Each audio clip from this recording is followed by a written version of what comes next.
Assalamu alaikum. Welcome to another biology lecture. Today's our topic is meiosis. As you know, we are going through cell cycles, and there is another video of cell cycle series. Today we will discuss. We have an introduction of meiosis. Meiosis was discovered by Oscar Hartwig. That was a scientist who discovered meiosis, Oscar Hartwig. Meiosis is another way by which karyokinesis proceeds. तो ये एक mitosis के अलावा भी एक method है जिसके ज़रिए karyokinesis होती है. तो ये आप कह सकते हैं another type of cell cycle है. तो सेल साइकिल जैसे कि आप जानते हैं बेसिक तौर पे उसकी दो फेजेस होती हैं, इंटरफेज और फिर डिवीजन फेज. तो मायोसिस अगर another type of cell cycle है तो इसमें भी इंटरफेज होगी और वो माइटोसिस जैसी की होती है, उसके एवज में कोई फर्क नहीं है. ठीक है. मायोसिस की कैरियोकाइनेसिस में डिफरेंस होता है, इसलिए एक अलग तरह की डिवीजन है. इंटरफेस सेम होती है जैसे माइटोसिस में होती है. Meiosis is the special type of cell division in which the number of chromosomes in daughter cells is reduced to half as compared to parent cell.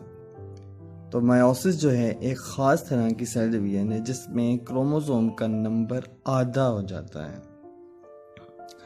उस नंबर से जो कि पेरेंट सेल का नंबर है. जैसे कि ह्यूमन सेल में 46 chromosome होते हैं. तो अगर ह्यूमन सेल म्योटिकली मायोसिस के जरिए डिवाइड करे तो डॉटर सेल्स में क्रोमोसोम हो जाएंगे 23, मतलब 46 का हाफ. ये मायोसिस की ख़ास बात है. ये पेरेंट सेल में जितने क्रोमोसोम होते हैं डॉटर सेल में उसका हाफ कर देती है. ये इस तरह की सेल डिवीजन है. इसके अलावा और डिफरेंस जो मायोसिस और माइटोसिस में है, माइटोसिस में आपने देखा था कि 46 क्रोमोसोम पेरेंट सेल में होते थे और 46 ही डॉटर सेल में. लेकिन मायोसिस में 46 अगर पेरेंट सेल में है जैसे ह्यूमन की एग्जांपल तो 23 होंगे डॉटर सेल में. तो ये पहला डिफरेंस. और दूसरा डिफरेंस इसका माइटोसिस से ये है, meiosis produce 4 daughter cells. Mitosis में 2 डॉटर सेल्स बनते हैं. Meiosis produce 4 daughter cells because it has 2 consecutive divisions. तो इसमें 2 consecutive divisions होती हैं, मतलब meiosis में 2 divisions होती हैं, माइटोसिस में एक ही डिवीजन होती है. मतलब जो पेरेंट सेल है डिवाइड हुआ 2 सेल्स बने, तो यहाँ सिर्फ मायोसिस ख़त्म नहीं हो जाती, इसके आगे वो 2 सेल्स भी फर्दर डिवाइड करेंगे और जब 4 सेल बनेंगे तो तब मायोसिस का एक साइकिल कंप्लीट होगा. तो वो जो 2 कंसेक्टिव डिवीजन होती है उनको हम मायोसिस 1 पहली डिवीजन को और दूसरी डिवीजन को मायोसिस 2 कहते हैं. आगे चलने से पहले 2 टर्म्स हैं वो उनका आपको पता होना चाहिए. एक टर्म होती है डिप्लॉयड, अ सेल और organism that has paired containing 2 complete sets of chromosome, one from each parent.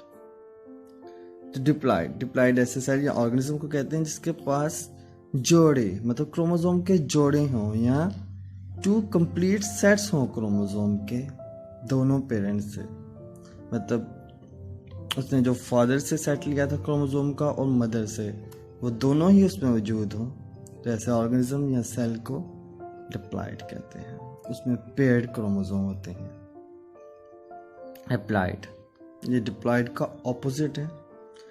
Haploid, a cell और organism that has a single set of unpaired chromosomes. तो वो सेल या ऑर्गेनिज्म जिसके पास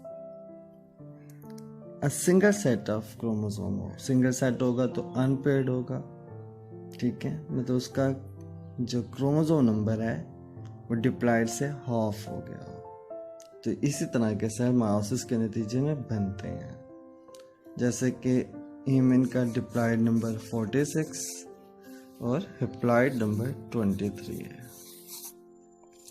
डिप्लॉइड सेल में जिसमें 2 sets होंगे, complete sets उसमें हमारे सेल में 46 क्रोमोसोम, और जिसमें ये रिड्यूस टू हाफ हो जाएगा तो उसमें 23। तो haploid single set of chromosome, diploid वो सेल या ऑर्गेनिज्म जिसमें डबल सेट पेयर्ड क्रोमोसोम। तो ये था मियोसिस के बारे में इंट्रोडक्शन। तो नेक्स्ट लेक्चर में हम इंशाल्लाह मियोसिस की प्रो फेज, मतलब जो कि माइटोसिस की प्रो फेज से बहुत ज़्यादा डिफरेंट होती है, वो हम डिस्कस करेंगे। अपना ख्याल रखिएगा। अल्लाह हाफिज़।